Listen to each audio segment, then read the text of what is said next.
P Sarin ഇപ്പോൾ നമുക്കൊപ്പം ചേരുകയാണ്. എങ്ങനെയാണ് വോട്ടെടുപ്പ് കഴിഞ്ഞപ്പോൾ എന്താണ് പ്രതീക്ഷ? പോളിംഗ് ശതമാനത്തിലൊരു നേരിയ കുറവുണ്ട്, അതൊരു യാഥാർത്ഥ്യമാണ്. അത് LDF പ്രതീക്ഷിച്ച വോട്ടുകൾ പോൾ ചെയ്യപ്പെടാതെ പോയതുകൊണ്ടോ, ഞാൻ നേരത്തെ പറഞ്ഞ കണക്കുകളിൽ ജനം മനസ്സറിഞ്ഞ് വോട്ട് ചെയ്യാൻ വേണ്ടി വന്നവരിൽ നമുക്ക് അനുകൂലമായി ചിന്തിക്കുന്നവർ കുറഞ്ഞു പോയത് കൊണ്ടല്ല എന്നാണ് ഇപ്പോഴും ഞാൻ വിശ്വസിക്കുന്നത്. അതിൽ ഭൂരിപക്ഷവും വ്യക്തമായും രാഷ്ട്രീയപരമായി തന്നെ മറ്റ് രണ്ട് മുന്നണികൾക്കും പോകേണ്ട വോട്ടുകളാണ്.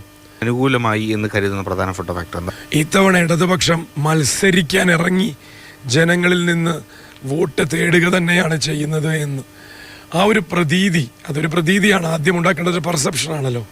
ആ ഒരാഴ്ച കൊണ്ട് തന്നെ അത് ഉണ്ടാക്കിയെടുക്കാൻ സാധിച്ചതിനെ LDF വോട്ട് ചെയ്യാൻ താല്പര്യമില്ലാത്തവർ വരെ ഭയങ്കരമായി പ്രശംസിച്ചിരുന്നു. മുന്നണിയുടെ ഒരു കെട്ടുറപ്പും അല്ലെങ്കിൽ പ്രവർത്തനമൊക്കെ പറഞ്ഞു. പക്ഷേ അവസാനം ഈ പരസ്യവിവാദമൊക്കെ എത്തിയപ്പോൾ CPI ആ അവസാനത്തെ ദിവസം, നിശബ്ദ പ്രചാരണത്തിൻ്റെ ദിവസം ചെറുതായിട്ടൊന്ന് നിലപാട് ഘടിപ്പിച്ചതൊരു പ്രതിസന്ധി ഉണ്ടാക്കി. ഇല്ല, ഒട്ടുമില്ല. പറഞ്ഞത് വസ്തുതകളാണ്, അതിൽ ഉറച്ചു നിൽക്കുന്നു.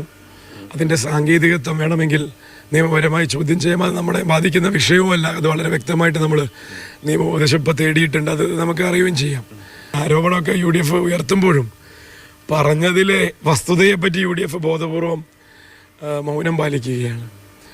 എന്തു തന്നെയായാലും 23-ാം തീയതി ജനങ്ങൾ പറയുമല്ലോ, ഓരോരുത്തരും കാണിച്ചതിന് അവർ മാർക്കിടും, കാട്ടിക്കൂട്ടിയതിനും മാർക്കിടും. അപ്പോൾ ഏതായാലും പോളിംഗ് ശതമാനമൊക്കെ കുറച്ച് കുറഞ്ഞെങ്കിലും തികഞ്ഞ ആത്മവിശ്വാസത്തിൽ തന്നെയാണ് ഇടത് സ്ഥാനാർത്ഥി പി സരിനുള്ളത്. MS ഇതിനൊപ്പം AK സ്റ്റെഫിൻ, മാതൃഭൂമി ന്യൂസ്, പാലക്കാട്.